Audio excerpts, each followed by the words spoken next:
British fishermen have long been known to exaggerate the size of the one that got away. In fact, some stretches of water in these isles have produced consistent reports of abnormally large fish dating back centuries. But despite innumerable accounts over hundreds of years, there is at least one freshwater creature that has so far eluded scientific discovery. If reports are to be believed, it has claimed dozens of lives in England's Lake District. Resembling a gigantic pike, but possessing a horse's mane and hind legs, it goes by many names. Viking settlers called it the Slødgadda, but in Cumbrian dialect, it is known as the Dregpike.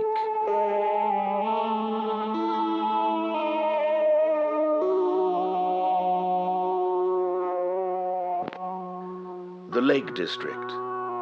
Designated as a national park in 1951, the area extends across the counties of Cumberland and Westmoreland, covering 900 square miles. There are 92 bodies of water, 16 of which are considered true lakes.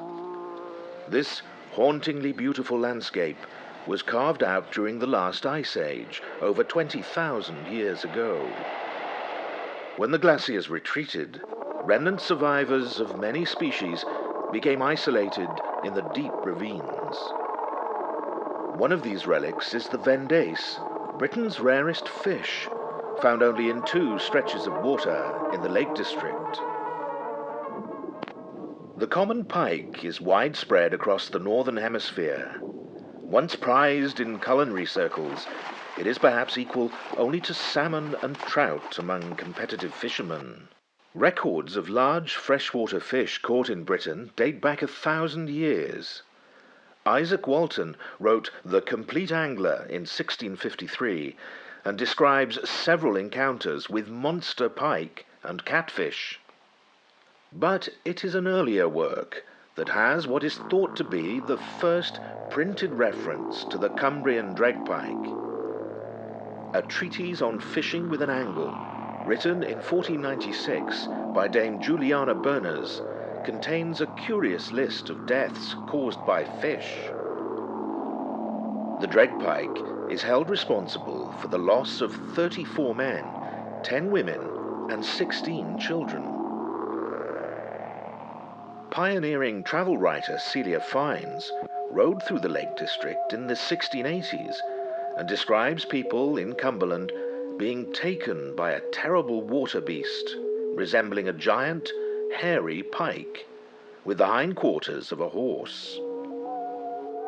This accounting book from 1724 describes the loss of a farm horse attacked while crossing a ford in the village of Bassenthwaite. 3 farm labourers were unable to stop a large fish-like animal from dragging the horse into deeper water, where they both disappeared from view. The witnesses had no hesitation in signing a sworn statement that a Dregpike had been responsible. A far more serious incident occurred in 1751, when sheep were viciously attacked at Halfpenny Ford near Kendal. Joseph Buxton tried to save his flock by attempting to hit what he thought was a large fish with his shepherd's crook. But 2 boys then saw the creature emerge from the water on horses' legs. The boys said it was as long as 3 men. The animal took Buxton in its jaws and violently shook him, before dropping the man and swimming off with one of the sheep in its mouth. The boys ran for help, but Buxton would later die of his injuries. Published in 1792, A Fortnight's Ramble to the Lakes was one of the very first traveller's guides. The anonymous author describes being woken one night by a fiddle player whose instrument made a very strange sound. The explanation given was that the musician's bow was strung with hair from the mane of a Dregpike. The noise it produced was said to make birds fall silent and dogs cower. Curiously, in Finnish mythology, demigod Vainamoinen created a magical harp out of the jawbone of a giant pike. A little further north, we find Scottish lochs, said to be home to the Kelpie, a mythological water horse that can take the shape of a beautiful woman. In Wales, these same horse spirits are known as Ceffyl, who tempt weary travellers to mount them before riding off into the sky, never to be seen again. In Icelandic folklore, the lochpike or Slødgadda is described as an extremely poisonous, furry flounder, requiring an angler to bait his hook with gold and wear gloves made of human skin if he wished to catch one.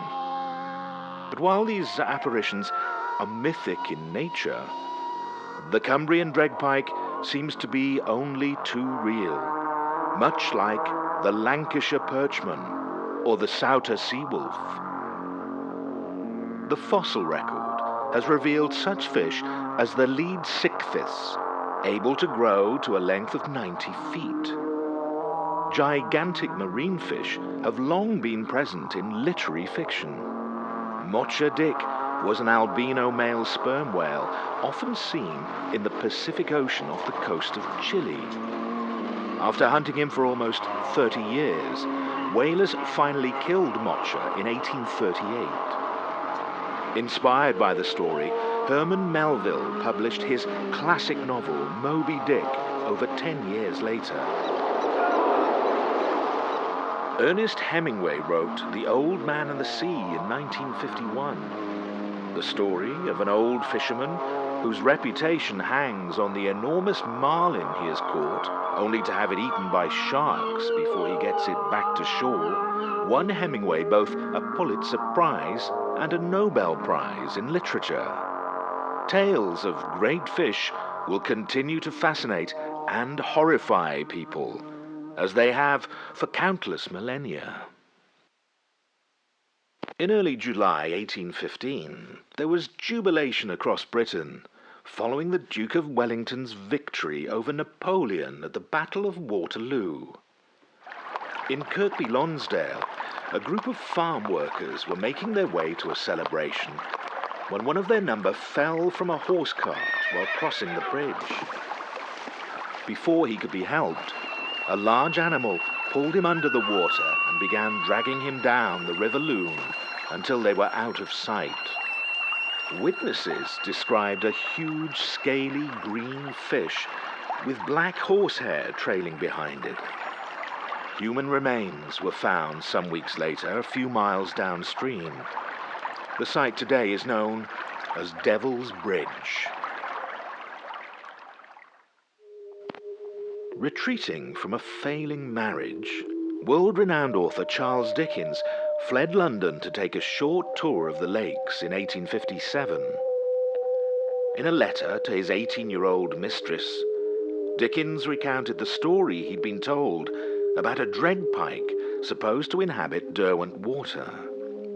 He considered adapting it into a short horror tale, but instead wrote a ghost story called The Bride's Chamber. This is Jane Boxall, a 24-year-old kitchen maid who worked at Derwent Water Hotel. In 1867, 10 years after Dickens had stayed there, she attempted to drown herself in Derwent Water, which has depths of up to 72 feet. The incident began one Saturday morning when, suspicious of Jane's behavior, a fellow servant followed her to the water's edge. He watched Jane walk into the lake fully clothed and enlisted the help of another man to swim out and pull her back to shore. As he did so, the head of an enormous pike emerged from the water and headed towards the girl. The head was said to be covered with a long black horse's mane. Observers on the shore, as well as a nearby passenger ferry, watched with horror as the animal crushed Jane between its jaws and pulled her violently across the surface of the lake before disappearing beneath the waters. The man managed to swim back to shore unharmed. The local populace agreed that no fish was large enough nor powerful enough to account for what they'd just seen. Parts of Jane's dress were found washed ashore a few days later, almost 2 miles away. A rumour spread amongst churchgoers that Jane Boxall had conjured up a devilfish from Satan himself. The following year, in 1868, the Reverend Cyril Oakley visited the site of the attack with the intention of practicing an exorcism. Despite being unable to swim, he nevertheless waded into the water in order to perform the ritual. Some witnesses say the priest merely lost his balance, while others claim a hairy Dregpike knocked him over. Whatever the case, although he was carried back to shore by rescuers, the Reverend Oakley never regained consciousness. 22 years later, human bones were recovered from Derwent water, but Victorian science was not advanced enough to positively prove whether they once belonged to Jane Boxall. At nearly 6 square miles, Lake Windermere is the largest body of water in England. It was here, in 1872, that 3 children were rowing a small boat within sight of the shore near Black Hole Wood. What happened next was witnessed by a young couple in a nearby boat. A monster fish with long black hair upturned the children's boat and almost immediately pulled the youngest boy under the water. The elder boy tried to protect his sister by shouting at the creature, but he was lifted high into the air and disappeared in an enormous splash. The surviving child was still clinging on to the upturned boat as the witnesses were rowing to save her, when the animal once again rose out of the water, bit down on the girl's legs, and pulled her down into the lake. It was seen again briefly some distance away, before vanishing for good. No bodies were ever found.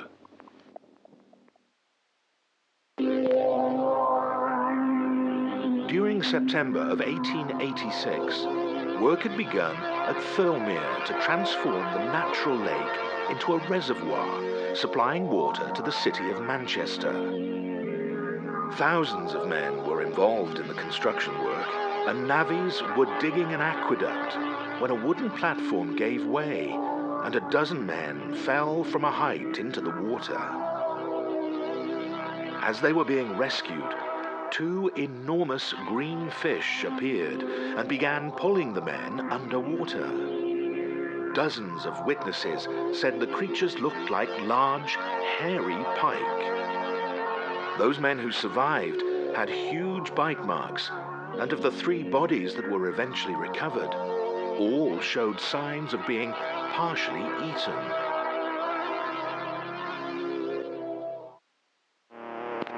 Is this a photograph of a Dregpike? In February of 1895, temperatures fell to record lows across Britain, and Lake Windermere froze over.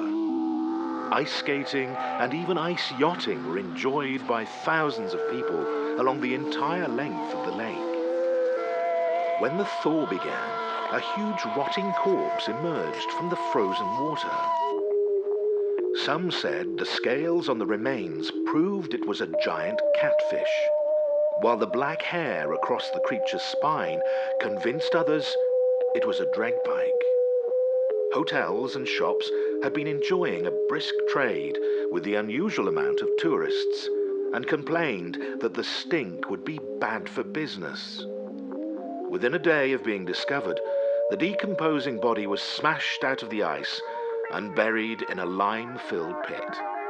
Strands of long black hair, still attached to some organic material, were removed beforehand and taken to London for scientific evaluation. Contemporary newspapers reported that the hair was composed of tiny fish scales, but the original study became lost in the British Museum's archives. Whilst researching this film, that study was found, and we present it here for the first time in 70 years. The findings do indeed show that the black, hair-like strands actually were from the fish family. However, the sample itself is missing, so the results cannot be verified. The last incident attributed to a Dregpike happened in 1920, when foxhounds were injured and drowned in the River Emont, which feeds into Ullswater. A hunt had resulted in the dogs following a stag into the river as it tried to make the far bank. But while the huntsmen watched, one by one, their hounds were pulled under the surface by an unseen animal. As the river flowed red, the stag got away. The huntsman's horses panicked as an enormous green fish-like creature emerged from the water and even gave chase for a short distance, which is when it is claimed this photograph was hurriedly taken. Before the hunting party could regroup, the animal had retreated back into the water and was last seen disappearing down the river, its black mane trailing behind it. 9 dogs were lost. In 1905, author Beatrix Potter used royalties from her delightful children's books to buy a farm in the Lake District. Potter was involved in all aspects of rural life, and having heard about the Dregpike, painted an illustration for a proposed book.